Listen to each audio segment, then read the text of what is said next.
सबको राधे राधे। तो आज हम लोग शुरू करने वाले हैं क्लास 12 के चैप्टर नंबर 1, जिस चैप्टर के नाम है इंडियन सिविलाइजेशन एंड कल्चर, और इसके जो राइटर हैं वो हैं हमारे महात्मा गांधी।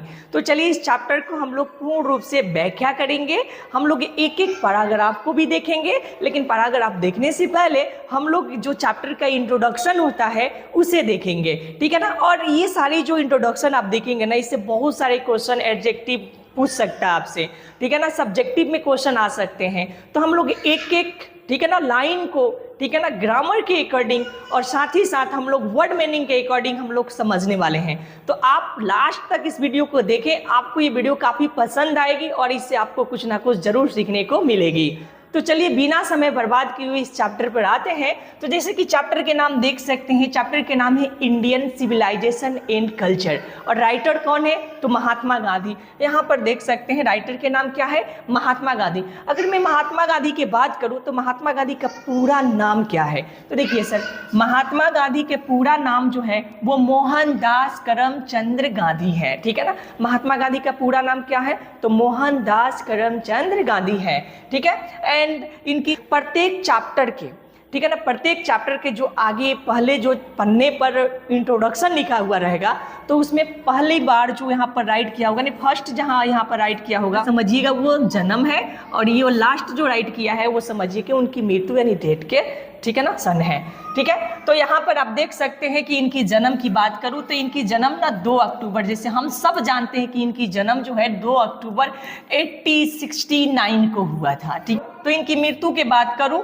तो ये 30, ठीक है ना, जनवरी, ठीक है, और 1948 को इनकी क्या होती है तो मृत्यु हो जाती है, यानी डेट हो जाती है। तो दोनों याद रखिएगा। सबसे पहले तो इस चैप्टर के राइटर के नाम महात्मा गांधी, और इस चैप्टर के नाम इंडियन सिविलाइजेशन एंड कल्चर। और जो महात्मा गांधी जो राइटर है, इन राइटर का जन्म आपको याद रखना है, इनके जन्म यानी इनका जो जन्म होता है, यानी डेट ऑफ बर्थ जो होती है वो 2 अक्टूबर, ठीक है ना, 1869 को होती है, और मृत्यु जो होती है 30 जनवरी 1948 को होती है, ठीक है। ये आपको याद रखना है, ठीक है ना। जनवरी 1948 को इनकी मृत्यु होती है और 2 अक्टूबर 1869 को इनकी क्या होती है, जन्म होती है। ये बिल्कुल याद रखना है, चैप्टर के नाम याद रखना है, राइटर के नाम याद रखना है। यहाँ पर देखते हैं, ठीक है ना, नेक्स्ट देखते हैं पॉपुलरली, ठीक है ना, मतलब एज द बापू और the father of the nation, ठीक है ना, पॉपुलरली नोन एज द बापू और the father of the nation, ठीक है। तो ये इन्हें बापू या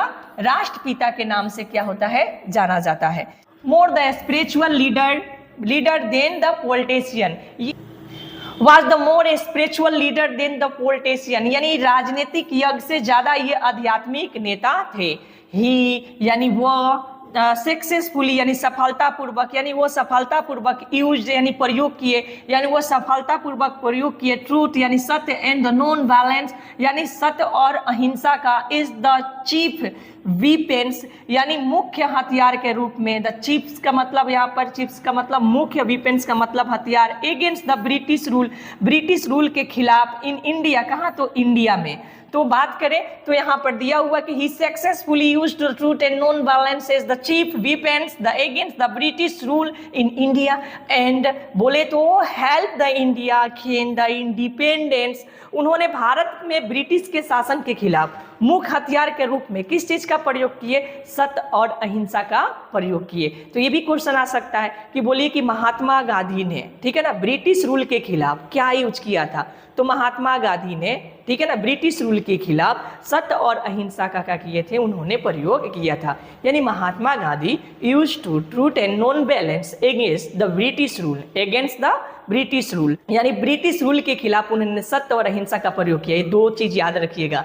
यानी महात्मा गांधी ने ब्रिटिश रूल के खिलाफ किस चीज का प्रयोग किया था, तो सत्य और अहिंसा का उन्होंने क्या किया था, प्रयोग किया था, ठीक है ना।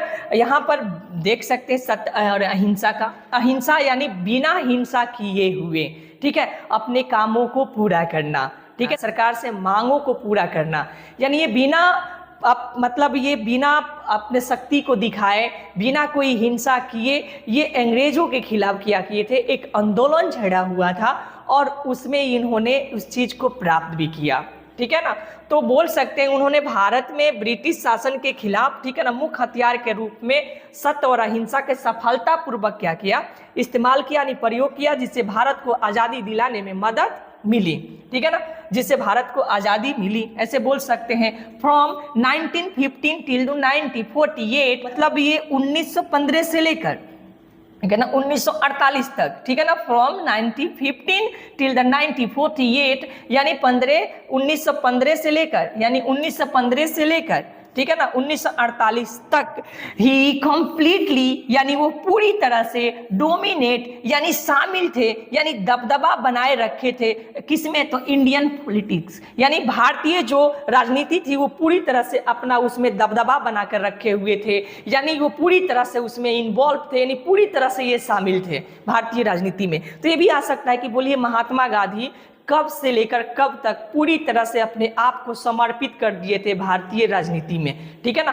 तो आप बोल सकते हैं यहाँ पर सन दिया है 19, ठीक है ना, 15, ठीक है ना, 1915 से लेकर 1948 तक, ठीक है ना, ही कंप्लीटली डोमिनेट, यानी पूरी तरह से ये क्या थे, उसमें शामिल थे, यानी भारतीय राजनीति में इनकी पूरी तरह से दबदबा थी, ठीक है। नेक्स्ट हम लोग बात करेंगे, he dead at the hands of the fanatic on 30 January 1948, यानी एक कट्टरपंथी के हाथों से, कट्टरपंथी के हाथों से, ठीक है ना, वो मर गए। ही डेड मतलब वो मर गए, किसके हाथों से, तो हैंड ऑफ द फैनेटिक, ठीक है ना, एक कट्टरपंथी के हाथों से।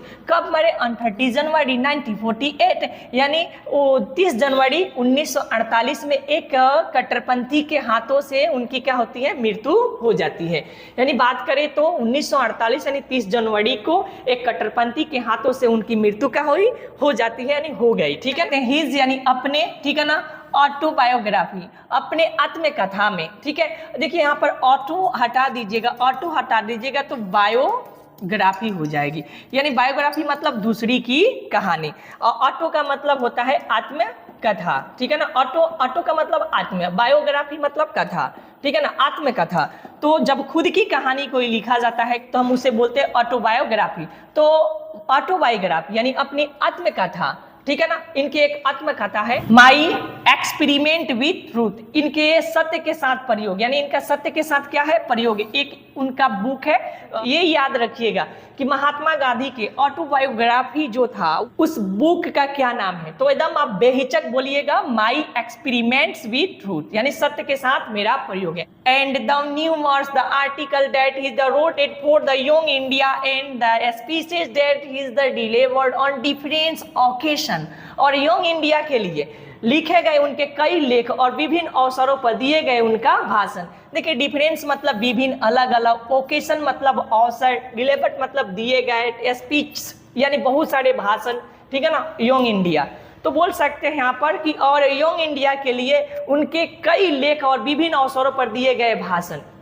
Was him not only as an original thinker, उन्होंने केवल एक मौलिक विचार के रूप में, but also as the great master of the chess, ठीक है ना, idiomatic, the English, बल्कि वो शुद्ध मुहावरेदार अंग्रेजी के महान गुरु के रूप में भी प्रकट करते हैं, ठीक है ना। और यंग इंडिया के लिखे गए उनके कई लेख, विभिन्न अवसरों पर दिए गए उनका भाषण, ठीक है ना, उनके केवल एक मौलिक विचार के रूप में, ठीक है ना, but also the great master the chess, the idiomatic, the English, बल्कि शुद्ध मुहावरेदार अंग्रेजी और महान गुरु के रूप में भी वो प्रकट करता है। यानी ये बहुत सारे स्पीच उन्होंने दिया, ठीक है ना, बहुत सारे आर्टिकल्स उन्होंने लिखा, ठीक है ना। तो इससे ये पता चलता है कि केवल वो हिंदी की ही एक जानकार नहीं थी, बल्कि इंग्लिश का भी बहुत ही अच्छा ये नॉलेज था इनके पास, और एक तरह से इंग्लिश के मास्टर थे, ठीक है ना। नेक्स्ट देखते हैं, in the flowing that take the India civilization, निम्नलिखित अंश भारतीय सभ्यता इन द कल्चर, यानी संस्कृति में Gandhi talks about the sound foundation of Indian civilisation. Gandhi ji, ठीक है ना, गांधी जी भारतीय सभ्यता को मजबूत नींव के बारे में बात करते हैं, ठीक है ना। किसके बारे में बात करते हैं, यानी इस बुक में किसके बारे में बात करते हैं, तो इंडियन सिविलाइजेशन एंड कल्चर के बारे में बात करते हैं, उसकी मजबूती के बारे में बात करते हैं, ठीक है ना, कि किसके बारे में बात करते हैं ये याद रखिएगा, ठीक है ना। साउंड फाउंडेशन ऑफ इंडियन, ठीक है ना, सिविलाइजेशन एंड कल्चर, यानी बोले तो इंडियन सिविलाइजेशन यानी सभ्यता की मजबूती की नींव के बारे में वो क्या करते हैं, बात करते हैं, ठीक है ना। Foundation of Indian civilisation which has the successfully withstood the passage of time, जिसने समय के साथ सफलतापूर्वक अपने अस्तित्व को बनाए रखा है। द वेस्टर्न सिविलाइजेशन यानी पश्चिमी सभ्यता which has the tendency to the materiality cannot the match the Indian civilization that regulate the more being, ठीक है ना। भौतिकता को प्राथमिकता देने की प्रवृत्ति है वो भारतीय सभ्यता के बराबरी नहीं कर सकती जो नैतिकता मूल्यों के ऊंचाइयों को उठाती है। ये बात करते हैं कि हमारे जो इंडियन सिविलाइजेशन एंड कल्चर है इसके जैसे कुछ भी नहीं है, यानी इसकी सिविलाइजेशन इतनी मजबूत है, यानी हमारे पूर्वजों ने हमें इतना सभ्य बनाया है कि हम चाहकर भी, ठीक है ना, अपने सभ्यता अपनी संस्कृति को छोड़ नहीं सकते हैं, ठीक है। तो हम बात करते हैं पैराग्राफ 1 का, ठीक है ना। आई बिलीव, मुझे विश्वास है, मैं मानता हूँ डैट कि the civilization India has the involve is not with beaten in the world, ठीक है ना। भारत में विकसित सभ्यता को दुनिया में चुनौती नहीं दिया जा सकता, यानी भारत के जो सिविलाइजेशन है इसे दुनिया में हराया नहीं जा सकता, इसे दुनिया पराजित नहीं कर सकती हमारी सिविलाइजेशन को, ठीक है ना। इनका ये मानना है, ठीक है ना, कि the civilization Indian has the involve is not beaten in the world, ठीक है ना। भारत में विकसित सभ्यता यानी भारत में जो सभ्यता विकसित हुई है वो पूरी दुनिया को चुनौती देती है। भारतीय जो सिविलाइजेशन है यानी भारतीय जो सभ्यता है ये पूरी दुनिया को चुनौती देती है और उनका मानना है कि हमारी जो सिविलाइजेशन है ये इसे कोई नहीं हरा सकता है, ठीक है ना।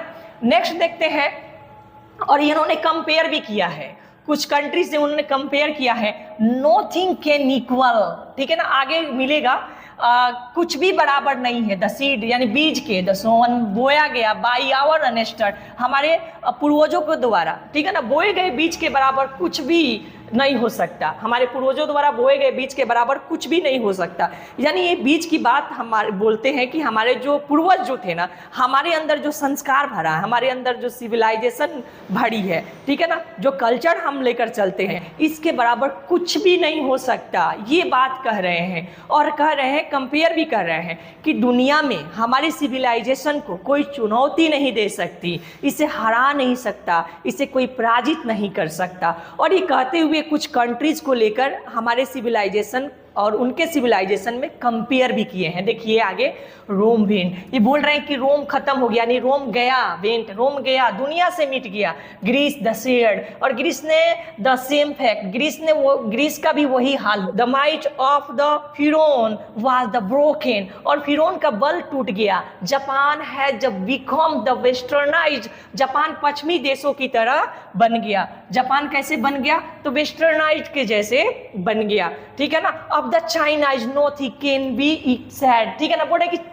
चीन के कुछ भी नहीं कहा जा सकता, चाइना के बारे में कुछ नहीं कहा जा सकता। महात्मा गांधी बोलते हैं कि अब the Chinese nothing can be, ठीक है ना, सैड, यानी चाइना के बारे में कुछ भी नहीं कहा जा सकता। बट इंडिया, ठीक है ना, बट इंडिया इज स्टिल, लेकिन इंडिया अभी भी, स्टिल मतलब अभी भी, ठीक है ना, अभी भी, ठीक है ना, somehow we are or the other, यानी किसी ना किसी तरह से साउंड इन द फाउंडेशन, ठीक है ना, साउंड एट द फाउंडेशन, अपनी नींव पर क्या है, जमा हुआ है, ठीक है। ये अदर कंट्री, जितने भी कंट्री है उससे हमारे कंट्रीज का क्या करते हैं, हमारी कंट्री का जो सिविलाइजेशन है, जो कल्चर है, ठीक है ना, इसका कंपेयर करते हुए बोल रहे हैं कि रोम तो खत्म हो गया, यानी रोम के जो सिविलाइजेशन कल्चर थी वो पूरी तरह से खत्म हो गई, ठीक है ना। वही बोल रहे हैं कि जो ग्रीस था ना, वो ग्रीस का वही हाल रहा, और फिरौन का बल क्या हो गया, टूट गया। और जापान जो है वो पश्चिमी देशों से जैसा बन गया। कैसे बन गया? पश्चिमी देशों के जैसे बन गया, ठीक है ना। But India is still, but India अभी भी, ठीक है ना, क्या है, तो इंडिया अभी भी somehow और ओदर, किसी ना किसी तरह से साउंड एट द फाउंडेशन, ठीक है ना, अपनी नींव को जमा कर रखा हुआ है, अभी भी बना कर रखा हुआ है। हमारी इंडियन जो सिविलाइजेशन है अभी भी बना हुआ है। हमारे बुजुर्गों ने, हमारे पूर्वजों ने जो चीज़ हमारे अंदर भरा है, जो हमें सिविलाइजेशन दी है, जो हमें सिविलाइजेशन को सिखाया है, वो हमारे अंदर अभी भी भरा हुआ है, ठीक है। और नेक्स्ट बात करते हैं the people of European the learn there the lesson from the writing of the men of the Greece or the Rome। Europe के लोग ग्रीस या रोम से लेखन से सबक सीखते हैं। which that is no longer there the former the glory जो अभी अपने पूर्व महिमा में मौजूद नहीं है। in try to the learn the from then और उन्हें सीखने की क्या है कोशिश में है। then European the imaging that European ये मान बैठे हैं और Europeans the imaging that Europe के जो लोग हैं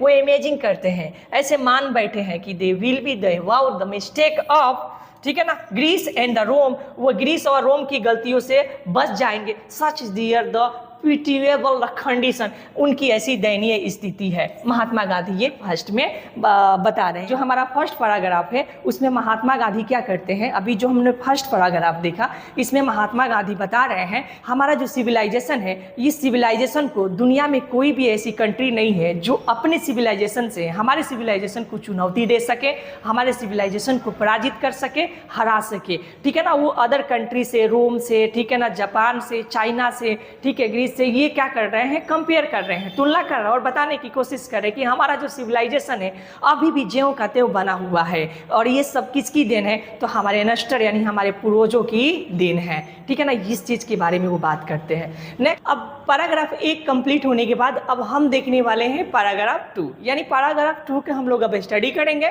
तो देखिए जैसे कि पैराग्राफ यहाँ पर 2 आप देख सकते हैं, बोल रहा है कि in the midst of all this India the remains the inviolable, ठीक है ना, and that is her the glory. इन सब के बीच भारत अचल रहा है, यानी अपने जगह पर जैसे है वैसे ही रहा है और यही उसकी क्या है, महिमा है। It is the charge against the India that, यानी भारत के खिलाफ आरोप है, क्या है, तो देखिए चार्ज अगेंस्ट द इंडिया यानी भारत के खिलाफ क्या है, आरोप है कि हार्मफुल यानी उसके जो लोग होते हैं are so the uncivilised, ignorant and stolid हैं, यानी अदर कंट्रीज के जो लोग हैं यानी जो यूरोपियन लोग हैं वो हमारे ऊपर, ठीक है ना, एक आरोप दे रहे हैं, यानी हमारे ऊपर एक आरोप लगा रहे हैं। सिविलाइज्ड, इग्नोरेंट एंड स्टोलिड, यानी उसके लोग जो है यानी जो यूरोपियन लोग हैं जो हमारे कंट्रीज के नहीं है, जो विदेशी लोग हैं, जो यूरोपियन लोग हैं, वो हमारे ऊपर आरोप लगाते हैं कि हम लोग क्या है कि हम लोग अनसिविलाइज्ड है, इग्नोरेंट है और क्या है तो स्टोलिड है, यानी हम लोग क्या है तो अशिक्षित है, अज्ञानी है, यानी बेवकूफ है। ये कौन आरोप लगा रहा है, तो हमारे कंट्री के लोग नहीं बल्कि जो यूरोपियन लोग हैं वो भारत के लोगों को बोल रहे हैं कि हम अनसिविलाइज्ड हैं, ठीक है ना, इग्नोरेंट है और क्या है स्टोलिड है, ठीक है ना, क्या है स्टोलिड है। That is not the possible to the induce them to the adopt any the change, कि उनके किसी भी परिवर्तन को अपनाने के लिए प्रेरित करना संभव नहीं है। हमारे ऊपर ये भी आरोप लगा रहे हैं कि हमें ना कोई परिवर्तित नहीं कर सकता, हमें शिक्षित कोई नहीं बना सकता, हमें अच्छे सोच वाले कोई नहीं बना सकता। ये किसके कहना है, जो यूरोपियन लोग हैं उन लोगों का कहना है कि हम असभ्य हैं, अशिक्षित हैं, बेवकूफ है और साथ ही साथ क्या है कि हमें कोई प्रेरित भी नहीं कर सकता कि हम अच्छे हो सके। ये कौन आरोप लगा रहा है, तो हमारे भारत के लोग नहीं, जो यूरोपियन लोग हैं वो हमारे ऊपर आरोप लगा रहे हैं, ऐसे महात्मा गांधी के कहना है। It is the charge the really the against the our merit, ठीक है ना, it is the charge the really against, ठीक है ना, आवर मेरिट, वास्तव में ये हमारी योग्यता के क्या है खिलाफ आरोप है। जो हमारे अंदर योग्यता है ना उस योग्यता के ऊपर ये लोग जो आरोप लगा रहे हैं बिल्कुल सही नहीं है, ठीक है ना। हमारे योग्यता के खिलाफ क्या है ये आरोप है। That we the have that stayed in the found, ठीक है ना, truth on the end will the experience, ठीक है ना, ये जिसे हमें अपने अनुभव की निहाई पर परखा है सही पाया है, यानी जिसने हमें परखा है, जिसने हमें पहचाना है, जिसने हमें जाना है वो उससे ज़्यादा हमें क्या करता है, इज्जत और रिस्पेक्ट करता है, यानी उसके सोच से, उसके कल्पनाओं से हम लोग बहुत आगे हैं। यानी जितना सोचता है ना कि हमारे पास इतना है, उन लोगों के पास इतना ज्ञान है, 10% ज्ञान है, वो लोग ऐसे सोचते हैं, तो वो उनकी भूल है। जब वो हमको परखते हैं, जब हमको हम मापते हैं, जब हमारी जांच करते हैं, हमारी योग्यता की जांच करते हैं, तो वो खुद अपने आप पर शर्मिंदा महसूस करते हैं, क्योंकि हमारी जो योग्यता है, हमारी जो पहचान है वो विश्व में सबसे नंबर 1 है और हमें ऐसे ही कोई विश्व गुरु नहीं कहता, ठीक है ना। ये महात्मा गांधी के कहना है ठीक है ना। ये जो हमारी योग्यता के खिलाफ ये सब आरोप है, यानी जो हमारी योग्यता है ना वो एकदम बिल्कुल उसके विपरीत है, ये गलत है। आप जो बोल रहे हैं ना कि हम अशिक्षित है, बेवकूफ है, ठीक है ना, यानी हमारे अंदर सभ्य नहीं है, ये आपकी गलती है। ये महात्मा गांधी कहते हैं। Many the thrust the advice of on India, कईयों ने भारत पर क्या किए, अपनी सलाह थोपी है। And see the remains the street, this is the here the beauty, यानी यह इसकी खूबसूरती है, यानी इसकी सुंदरता है। It is the sheet anchor of our hope, यह हमारी उम्मीद के मुख्य धारा है। बता रहे हैं कि कईयों ने हमारे ऊपर ये सब आरोप लगाया कि हम लोग असभ्य हैं, अशिक्षित हैं, ठीक है ना, बेवकूफ हैं, और हमें कोई प्रेरित नहीं कर सकता है कि मैं आगे बढ़ सकूं। ये हमारी मेरिट, हमारी योग्यता के क्या है, खिलाफ है। जिसने हमें परखने की कोशिश किया है वो खुद के नजरों में क्या है, गिरा है, वो खुद ही अब शर्मिंदा महसूस किया है, जिसने भी हमें परखने की कोशिश किया है, ठीक है ना। ये महात्मा गांधी के कहना है। और हमें स्थिर रहना, ये हमारी क्या है, महिमा है, हमारी सुंदरता है कि हम कभी भी किसी पर वार पहले नहीं करते हैं, ठीक है ना। और हमें कोई भी चीज़ बोलता है तो हम उसकी बातों से बात का जवाब देने की कोशिश करते हैं, ऐसे महात्मा गांधी का मानना है। Thank you for watching. फिर मिलते हैं अगले वीडियो में, तब तक के लिए आप सभी को राधे राधे।